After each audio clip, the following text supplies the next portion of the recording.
Okay, now when I was talking about specific humidity, I was using terms like grams and kilograms. It's the metric system.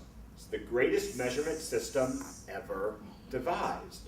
Everything's based on tens, and it all comes back, be quiet, to the weight and volume of water. 1 milliliter of water weighs 1 gram, and then 10, 100, 1,000. It's the best system ever, and Americans hate it. All right? Some Americans, I think, are scared of it. Oh, the metric system, that's what foreigners use.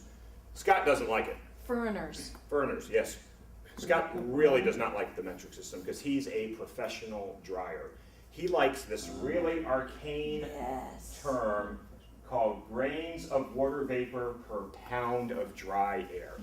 GPP, grains per pound. If you are in the insurance industry at all and you have ever seen anybody's drying documentation, yeah, I get some nods back there, you know GPP is all over it, okay? So here's what hopefully you've learned so far. If you see documentation with percent relative humidity on it, the guy's an amateur, he doesn't understand that all his numbers are skewed by changes in temperature. Where's water restoration? If you see grains per pound, okay, you've got someone who at least knows the right unit of measure. But do you actually know what a grain per pound is? Yeah, because the definition's right up there. But to express this visually, for any visual learners in the audience, if you don't like the metric system, you use these arcane systems of weights and measures that were really just completely arbitrary.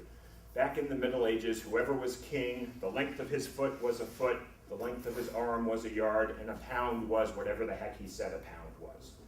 In the case of the pound, what it was decreed by the king of England or Spain, I forget which one to be, was the weight of 7,000 grains of wheat. That would be the definition of 1 pound. So he had one of his minions count out, and I know this is rice, but try and find whole wheat at Super Walmart. I just got rice, it's cheap, it's easy. So he had one of his little minions count out 7,000 grains of wheat. He put it in a sack, and that became the definition of a pound throughout the entire realm. That's how crazy these units of measure are. And in case you don't know what a pound of dry air looks like, at the temperature and pressure that we're at in this room near sea level, it's about 14.5 cubic feet.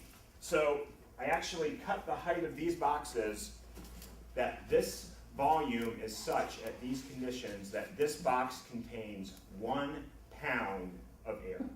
So this is the volume, this is what 1 pound of air looks like. That's 1 pound of air in here. So if you read somebody's drying log, and it says they took a measurement and it was 71 grains per pound in the room, that is this. It is 71 grains of water in 1 pound of air. That's what that measurement actually is. All right, now you can amaze your friends and family this evening with that little tidbit.